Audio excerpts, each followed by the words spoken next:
So Excel 4 is is going to kind of combine a lot of the things that we've talked about so far.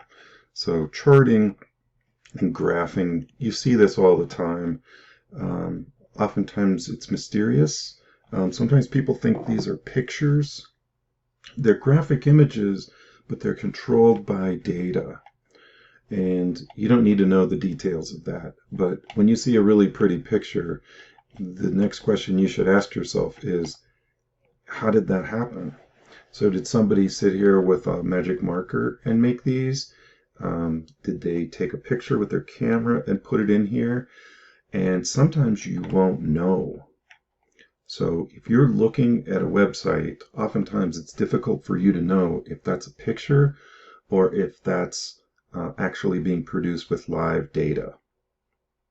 And you're going to see more of how this works. But basically, all the things that we've done with Excel so far are typically used by folks in business and in science worlds, technology worlds. The graphics that you see are frequently controlled by the data.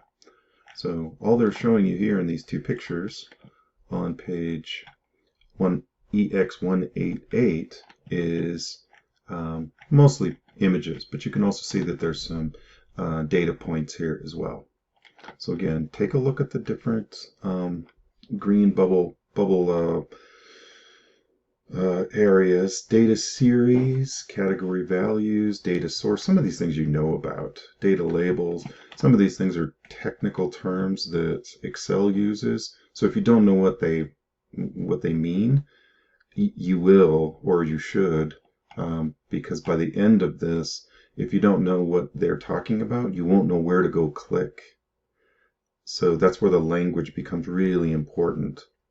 So horizontal axis or category axis, all of those things you probably have seen over time, but which one goes up and down, which one goes left and right, all those things begin to matter.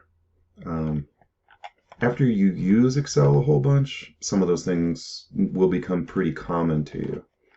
So if you flip over to page 190, this gives you some idea of financial functions.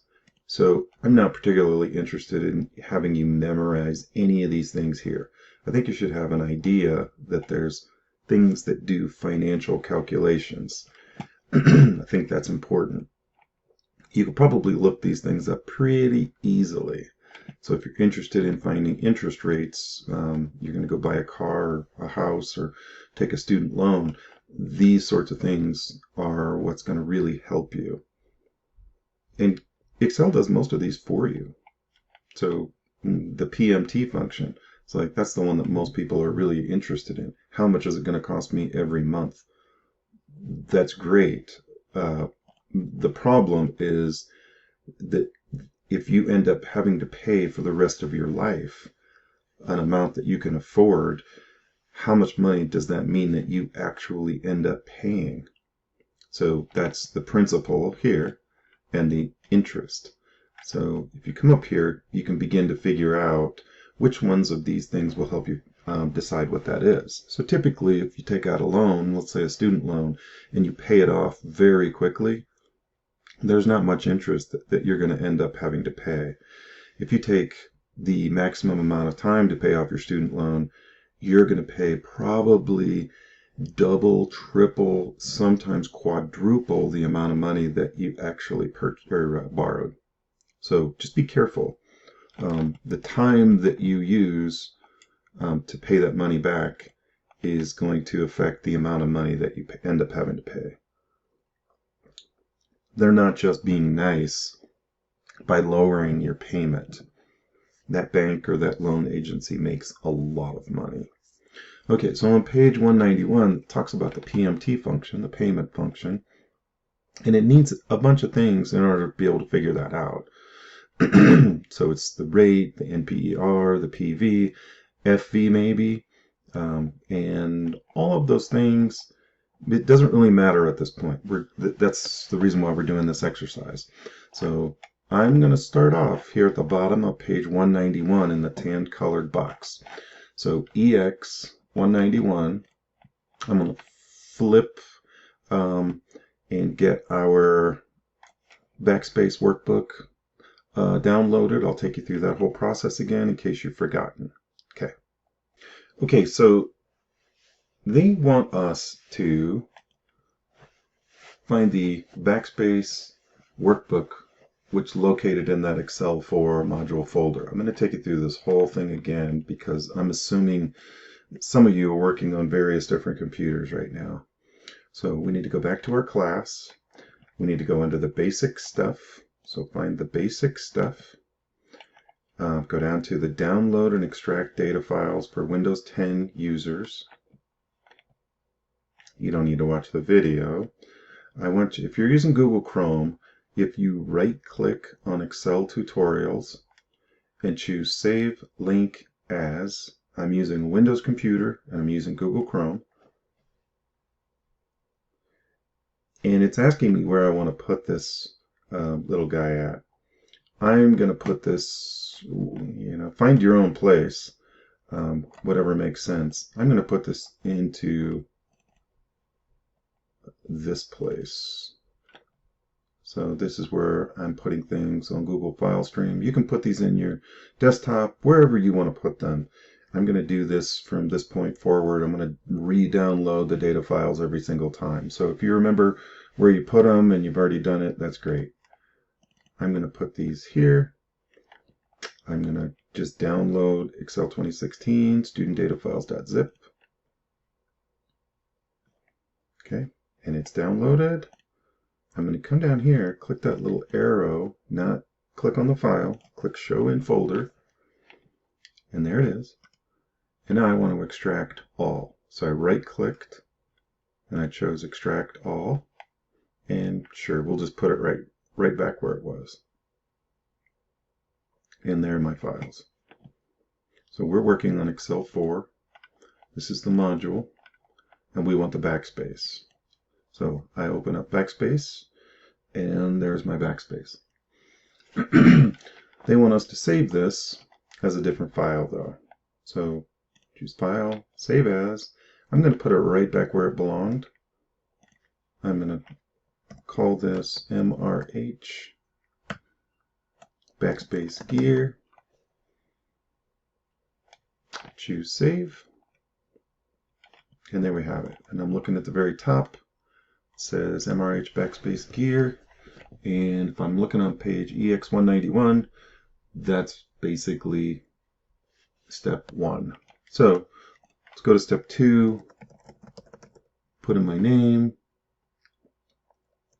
We'll put in the date. You can type a date in there. I'm just going to use a function because I'm lazy. The purpose, looks like they've already done that for us. And step 3, they want us to go to the business loan worksheet.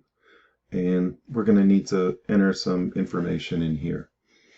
So step 4, page 191, the loan amount is going to be $150,000.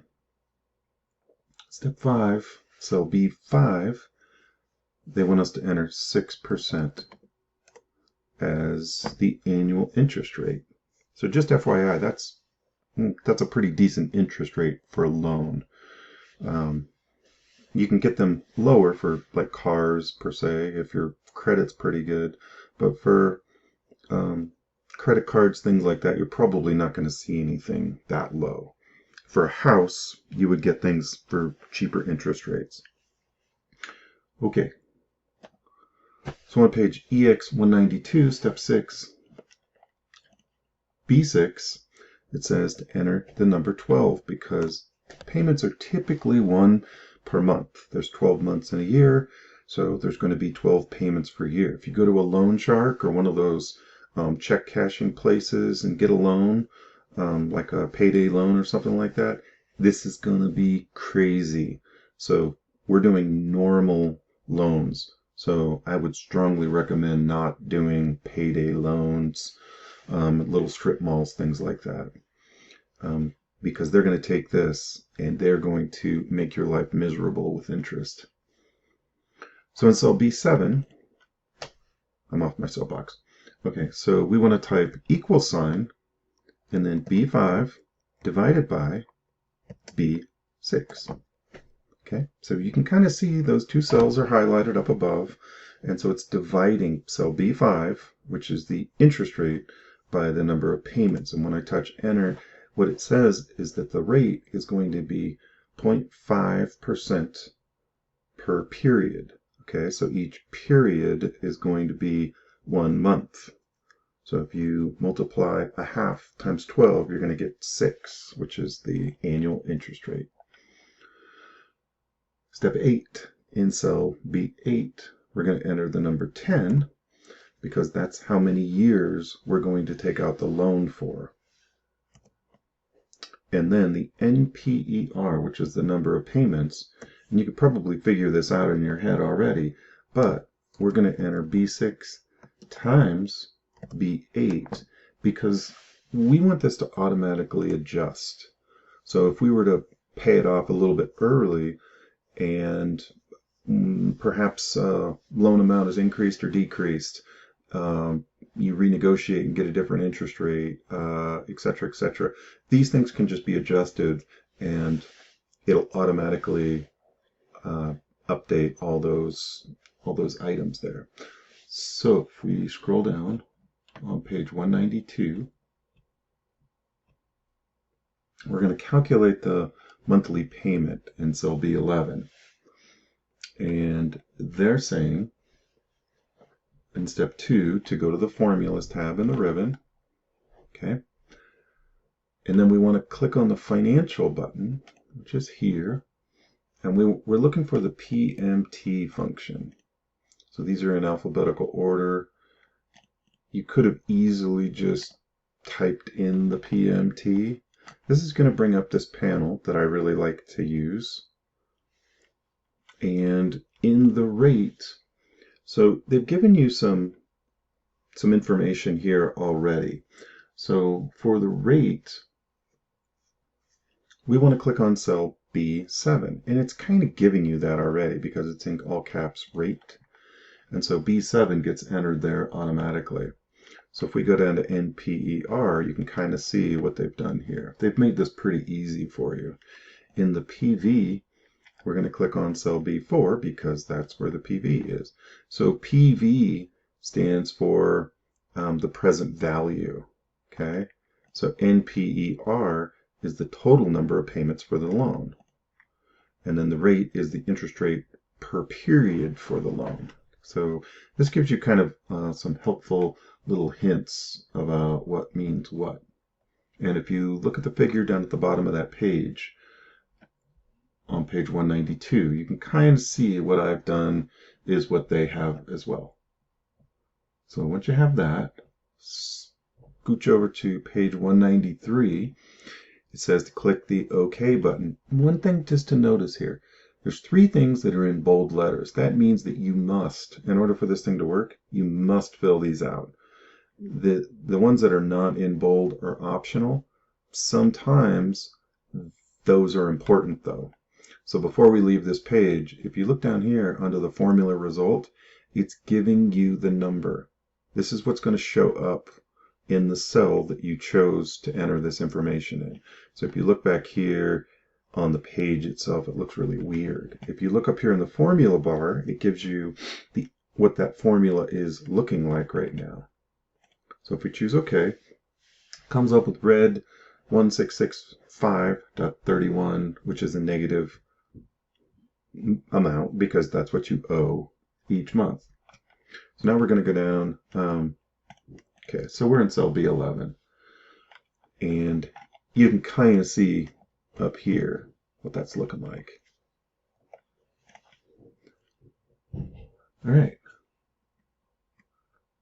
So if you look on the bottom of page 193, it's kind of giving you what that's looking like. It looks like I skipped number 8. So cell B12, we should be typing in equal sign B6 times B11. And so that's going to be the number of payments every year. Okay, so if we made all of our payments, so 12 payments, it's simply at multiplying 1665.31 times 12. That's all that is. But this changes as well. So if I were to change this 150 to 250,000 and press the enter key, all of that stuff changes. If I put it back, it goes back to the way it was. So the reason why we're doing this is so that it becomes more automated.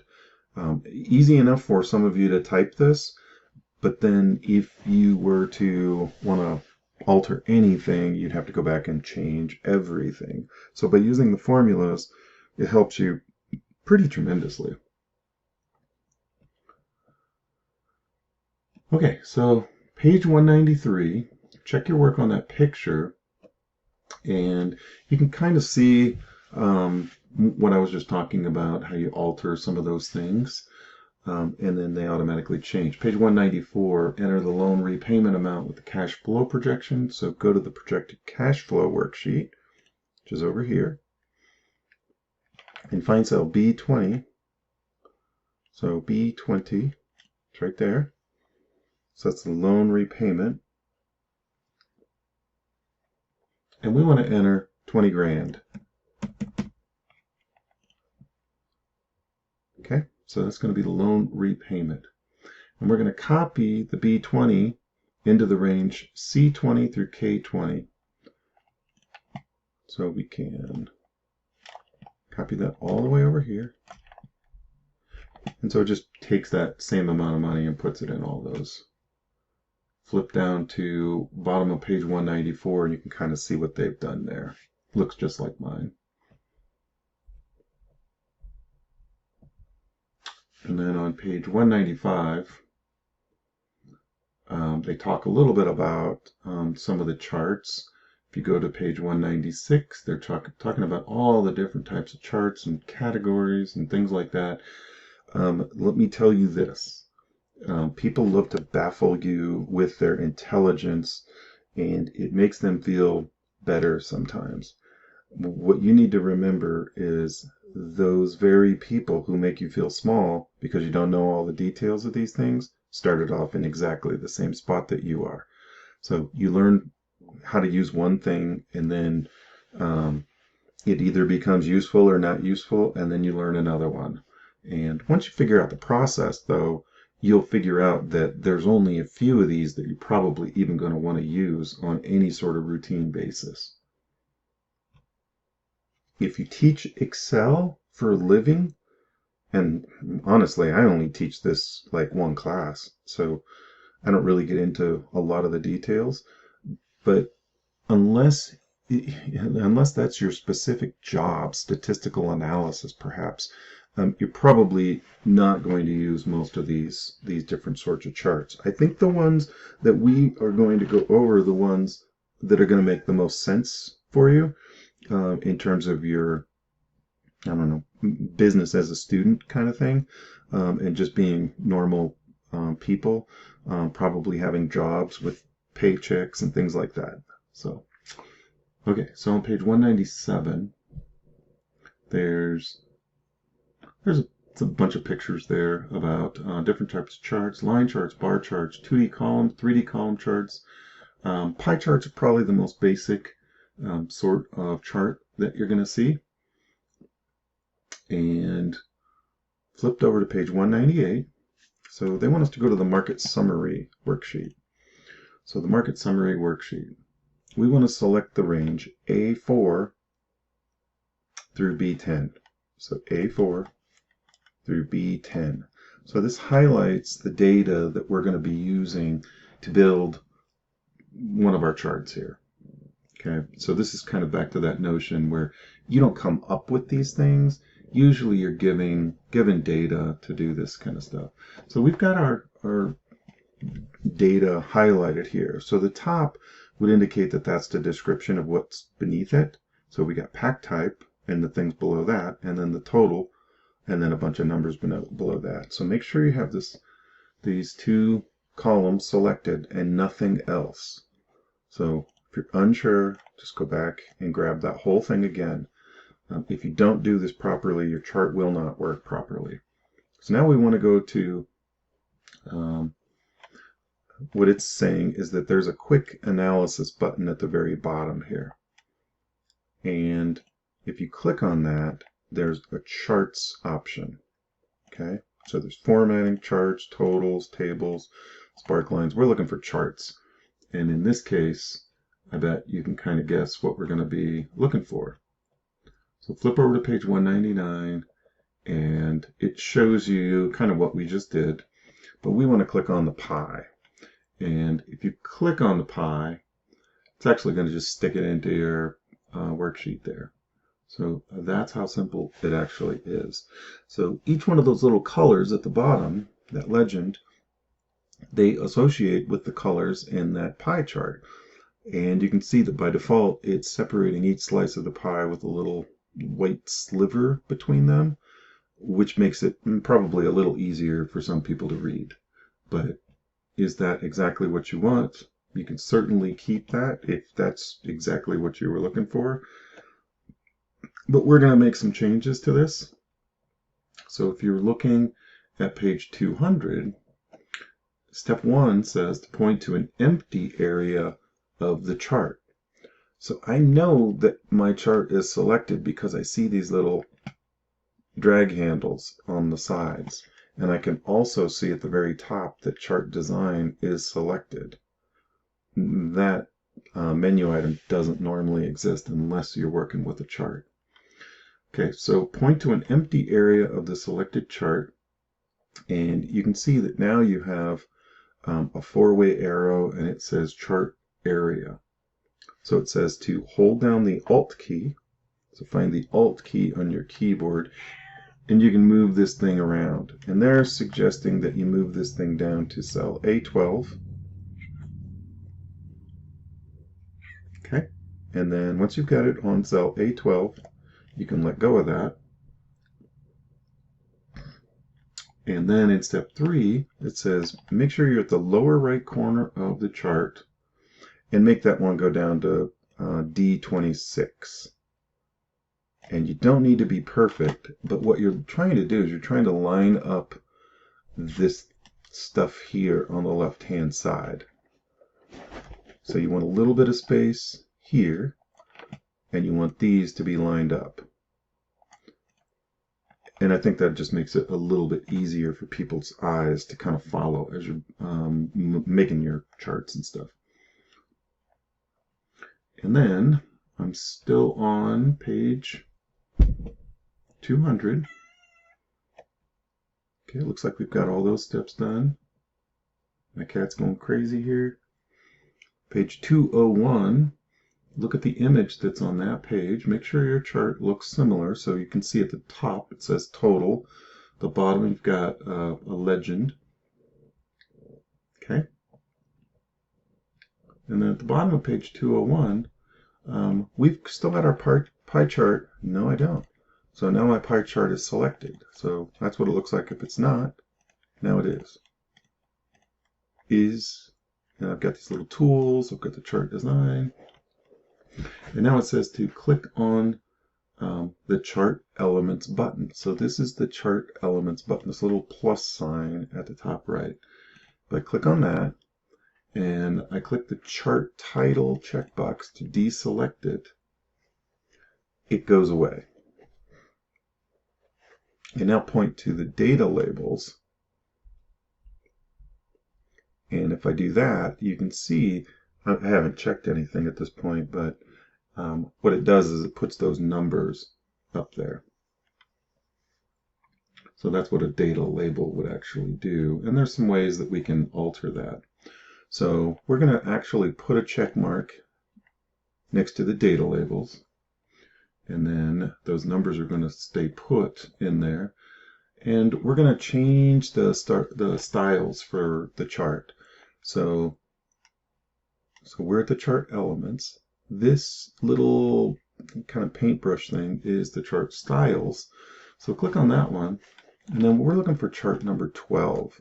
And I think that's all the way at the bottom of that list.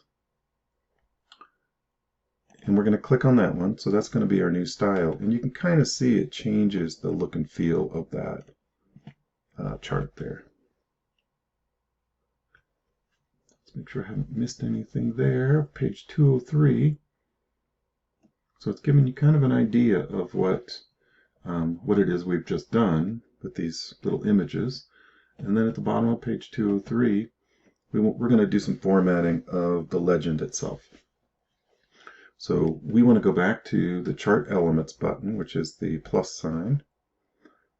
And there's the legend option. And when I hover over top of legend, there's a little arrow to the right of that. If I click on that, I have some options here. And if I just hover over left, that's what it looks like. And if I hover over top, okay, and then there's right, they want us to click on the right. So we're going to put this on the right-hand side. And if you go to page 204, we're going to do a little more formatting.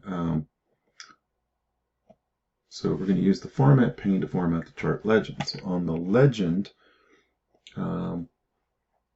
submenu, we're going to click More Options. Okay, so Legend, arrow, More Options. And now, on the right-hand side of your screen, a bunch more tools have actually shown up. So step 2, it says to click the Fill and Line button near the top. So the Fill and Line button, it looks like a little palette of some sort. So there's 3 other options, but we're looking for the Fill and Line option. So we have 2 more options that show up beneath that. This time we want to click on Fill. We want to choose Solid Fill. And then we're going to click on the Color button here. And pick something that makes sense to you, but they're suggesting gold accent for lighter 40%. 4th color, 8th column. I don't really care. Pick something that makes sense to make this chart look nice. And that would be awesome. So let's go to the border. And we're going to choose for the under border, click the solid line option. And then the outline color. So you got to move this thing down just a little bit. So there's an outline color button somewhere here. Let's see. It's palette with an underline on it. Okay, so it's the first one. It's just the color button there. And this one wants to be gray 50%. Whatever that is. Blue gray. It is the 4th color, 7th column. 1, 2, 3, 4, 5, 6, 7. Okay. How about there? Gray accent 3, lighter 40%. It's not really vital that you pick that particular thing, but sometimes it's a bit of a challenge. I kind of like challenges. Okay, so now we've got our outline color. I'm on step 7. At the top of the Format Legend pane, click the Effects button. So it looks, this is a pentagon. There's 5 sides on it. It says to click on the Effects button. So if you hover over top of it, it says Effects. And then we've got some effects, 3 effects that'll show up down below. They want us to choose the shadow. And in the presets, we're going to actually pick the offset diagonal bottom right. So it's first row, first column. Yeah. I'm just going to pick this one. Okay.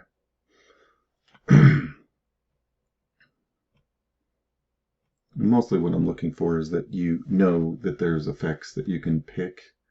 The way shadows work, they're designed to indicate where the light is coming from. So if you're making them all different, that's not going to be very good. It's going to look kind of junky and not very believable. And people might not even know why, but they'll disregard your work. So if you're going to use these, I'd recommend just using, if you don't know what you're doing, just use the same one for those shadows options.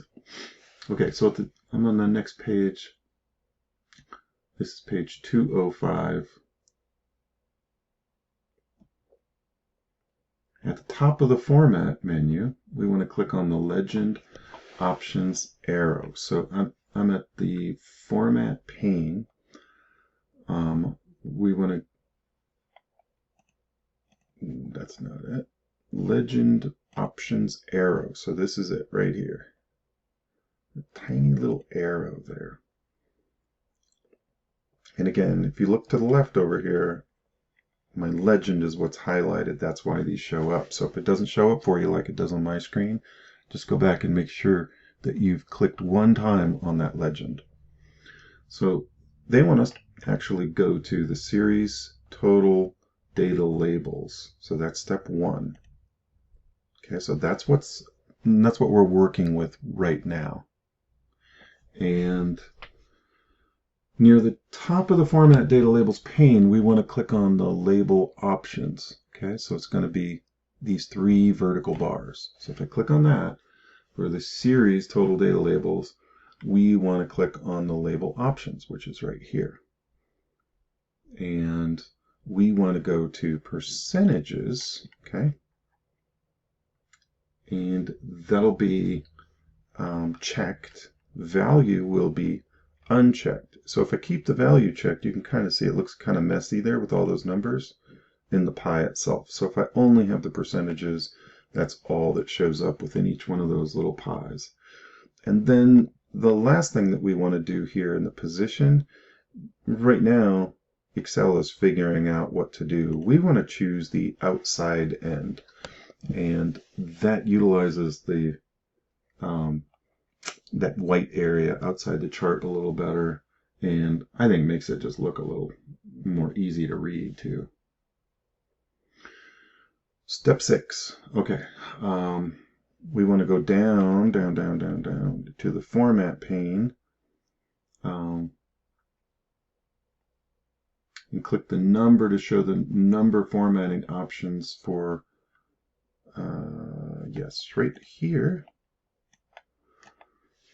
And in this, we want to click on the general, see, category, and we want to make that percentage. Okay. And then here's the number of decimal places. We want to make that a number 1. So 1 decimal place, category is percentage. And you can kind of see what's happening here. So if I click out of that box, and then the 1 decimal actually shows up. And if you go back to page 206, your picture there should look remarkably similar. So that pie chart should look darn near identical to what we've done so far. So this next part, a little more gratuitous, but they want us to change, or to show you how to change colors for these things.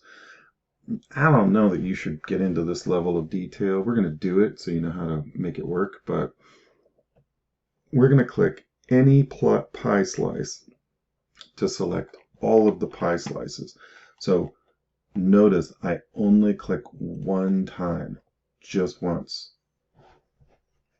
And then there's a dot that shows up around every corner of every piece of the pie. And now we want to click on the EXT frame slice, which is the darker blue slice. It says 4% on it. So let's click 1 time on that. And notice when I hover over top of it, it shows me that that's the EXT frame. Now I've only got a dot around that one slice and nowhere else. So I'm only looking at the one slice. So now we want to make sure we're on the Home tab in the ribbon. And there's the Fill Color button arrow. Okay? We're going to go in there. And this time we're going to make this green accent 6, lighter 40%. Fourth color, last column. And there she is. Okay, great. I don't know what we just accomplished there, but whatever. You can change colors. Okay, page 207. I'm going to change the chart area color. There's some other stuff about exploding charts, things like that, whatever. Just these are we're going over the basics. There's plenty of things that you can do that are not terribly difficult. And if you want to learn how to do some of the more fancy things, once you get these basic steps down, you can figure these things out pretty easily on YouTube or what have you. Okay, so I'm on step 1 at the bottom of page 207. And just going to make sure we've... Okay, so we already did that. We already changed the... I'm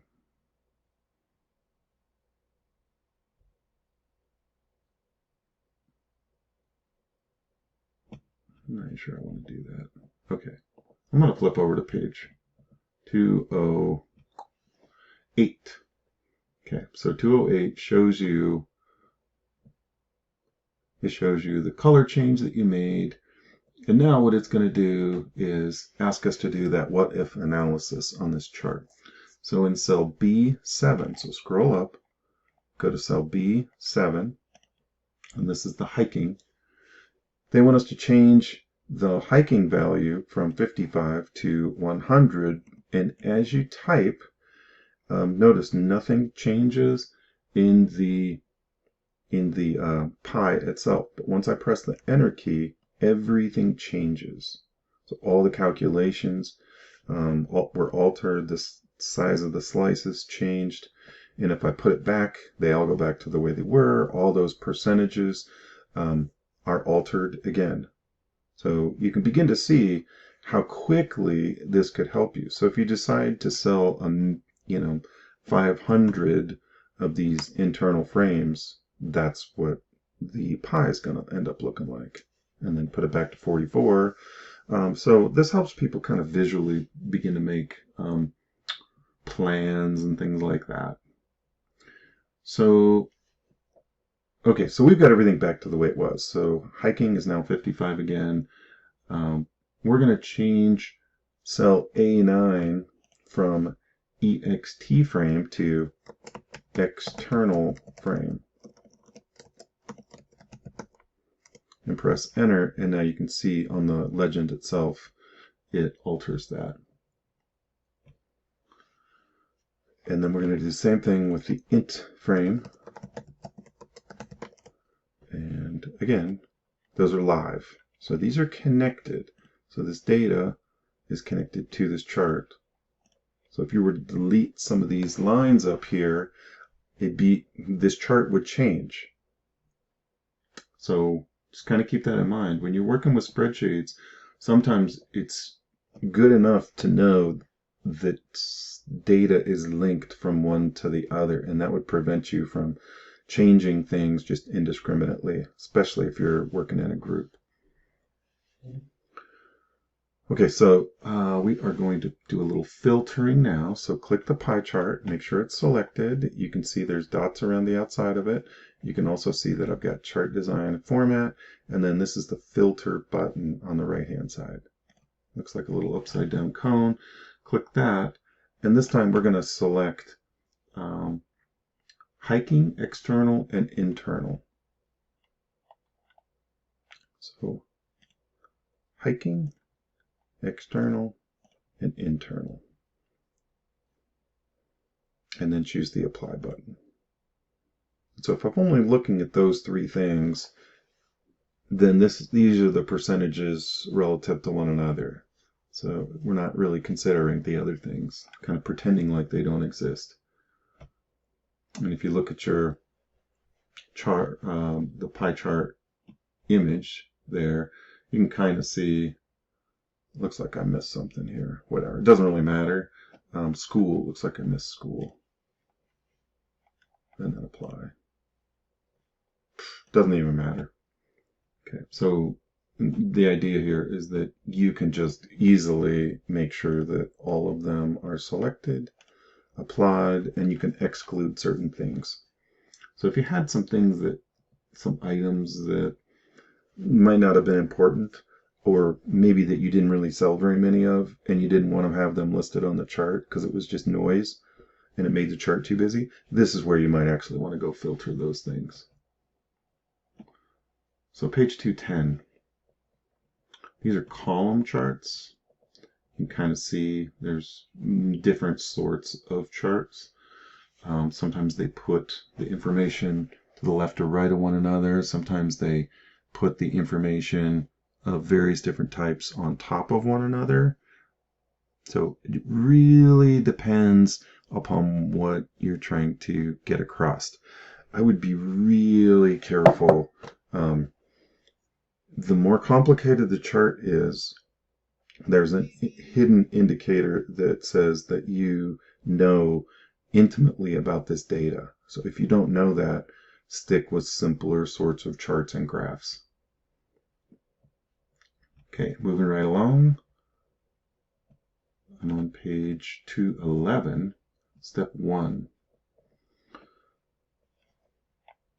Okay, we're going to go to the projected cash flow worksheet, which is way on the right-hand side. I mean, not super far, but projected cash flow. Okay. And step 2 on this page, I'm on page 211, step 2. It wants us to do a non-adjacent range selection here. And you're going to have to select all of these. So you can't do these one bit at a time. So you have to select all of these or else this is not going to work. So the first part is to select A4 through K4. So A4 through K4. Let me get rid of this. Okay, so I've got that first part selected, A4 through K4, that's easy. And now we're going to press and hold, just keep holding the control key down at this point. Now we want to hit A13 through K13, so that's that total revenue button. And then I'm still holding down the control key. And the last bit to select is going to be the A21 through the K21. So basically we're highlighting all the things in green. You have to highlight all the things in green. If you miss something or you accidentally didn't catch something, the next part of this creating a chart is not going to work. So if it takes you 10 minutes to figure out how to get this, if it takes you 10 minutes, spend it, because getting the data highlighted is really important. So we want to go to the Insert tab in the ribbon. Once you're in the Insert tab, now we're looking at Recommended Charts. So that's right here. And we click on that, and you have a dialog box that shows up with a bunch of different charts in it. So we want to make sure that we're in the clustered column chart. And I can see it automatically picked that one. I'm looking at my screen, I'm looking at the book, and if that is the case, that it's got the right one, right? Choose OK. And it obviously didn't go into the right spot, but that's okay. So we're going to go to the chart styles here and move over to page 212. And we want to pick style 14. So if you're a bit OCD, this might not be working for you because you really want to put this thing where it belongs.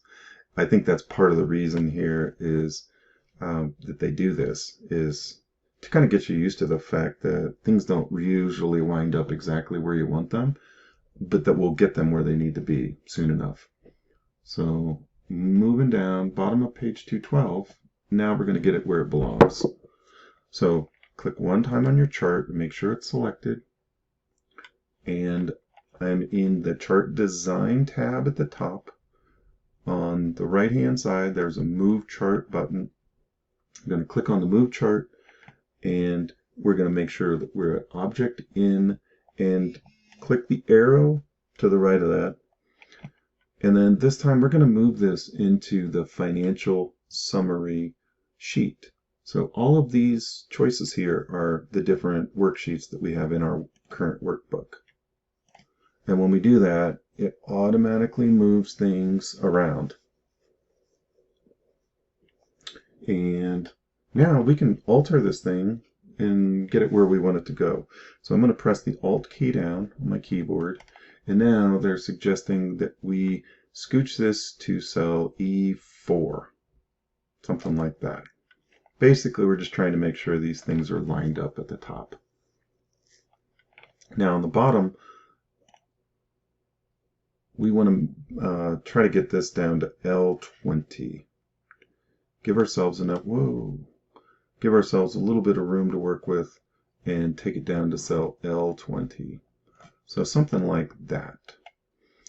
If you try to make your chart too small, oftentimes it's difficult for people to interpret what's happening. So you can see there's a bit of white space up here, but we're going to change some of the way this chart looks so that we're going to take up a little bit more of that room.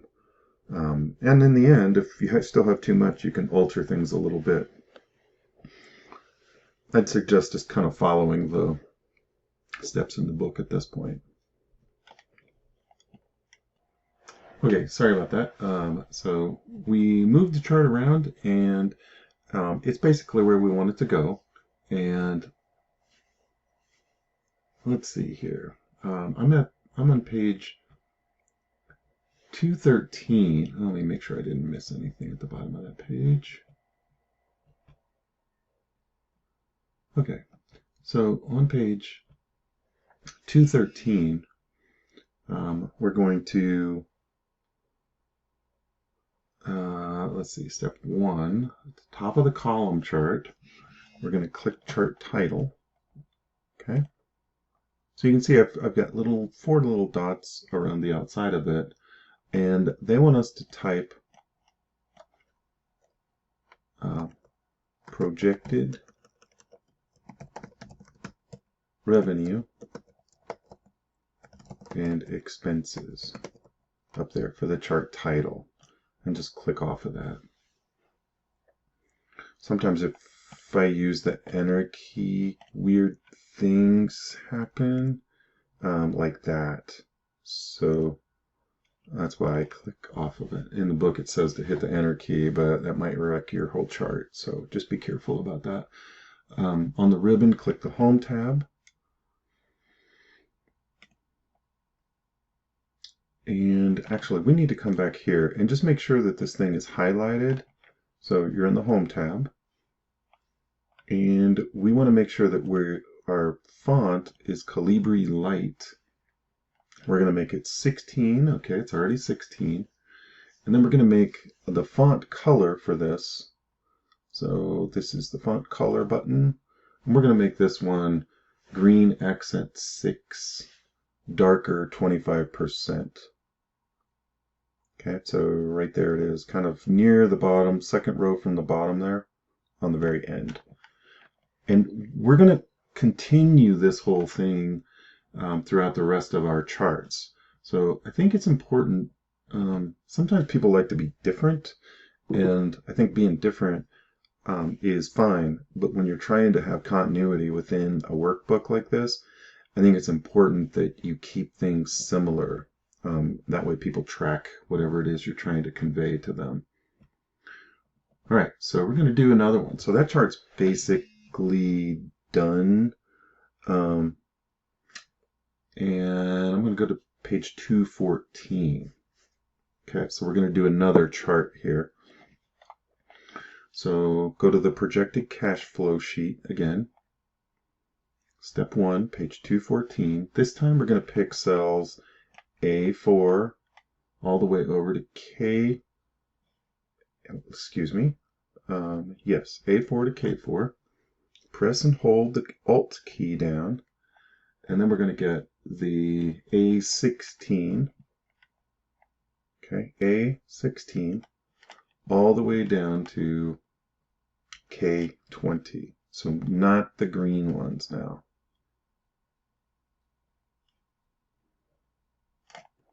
So let's make sure I got everything I need to. I'm going to do that one more time. Okay, A4 to K4. Press and hold the Alt key down. And then this is A16 all the way down to K20. And why this research thing keeps coming up. Get away. Get away. Yeah, I've lost my first selection there. So let me go back and grab that.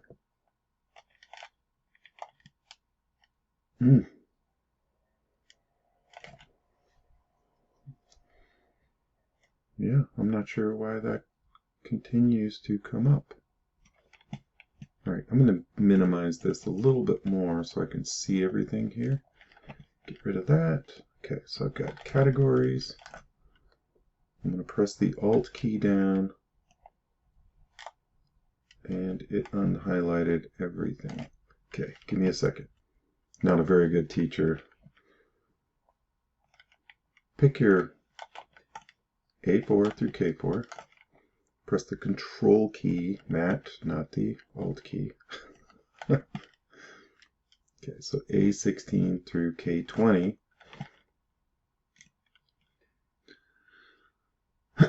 Okay, so that's step 1 on page 214. Then go to the ribbon. Let me make this a little larger for you. Insert tab in the ribbon.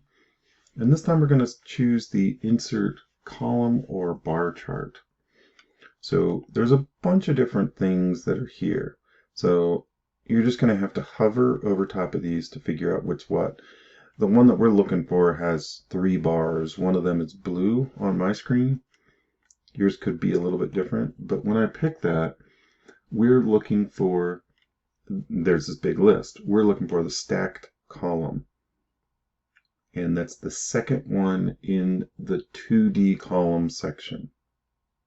And if I hover over top of that, that's what it says, stacked column.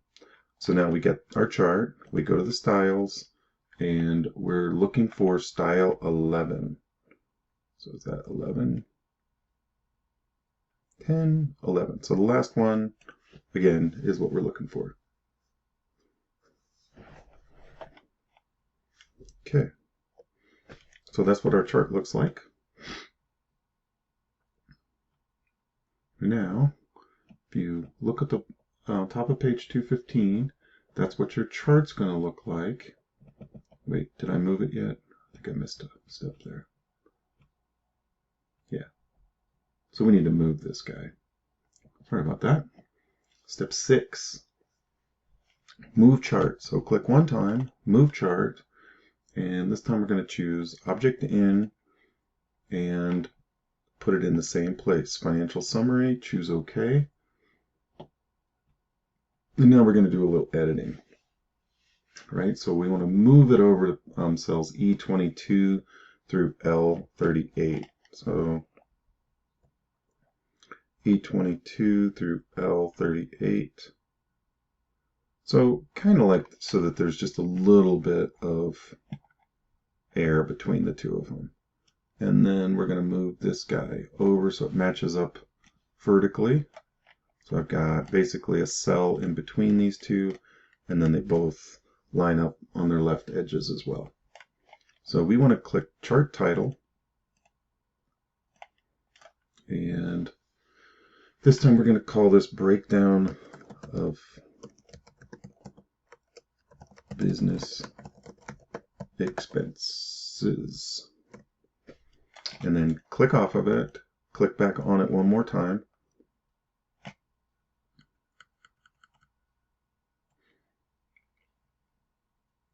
And we're going to do that same thing that we did up here for this title. So one thing you could do is you can click on this projected revenue and expenses one time, click on the format painter, and then you can come down here and click on the breakdown of the business expenses, and it'll do that for you automatically. And then just make sure that your charts are still lining up somewhat. And now we'll scooch over to page 215. So take a look at that chart. You can kind of see yours should look quite similar to that. It also gives you a little bit of an idea about what these things actually mean, which I think is pretty important. Moving over to page 216. It doesn't look like there's any steps there. And 217 is looking like that's the end of that section. And we'll take a break. Okay, so that takes us all the way up to page 218, which is where we'll pick up on the next video. So let's save your work. And more to come. So these are really, really, really important skills for you. So I would not skip over these creating graphics out of data. I think you're going to bump into this again. If nothing else, somebody's going to send you something like this, and this will help you to interpret how the data connects to graphics like this. Okie dokie.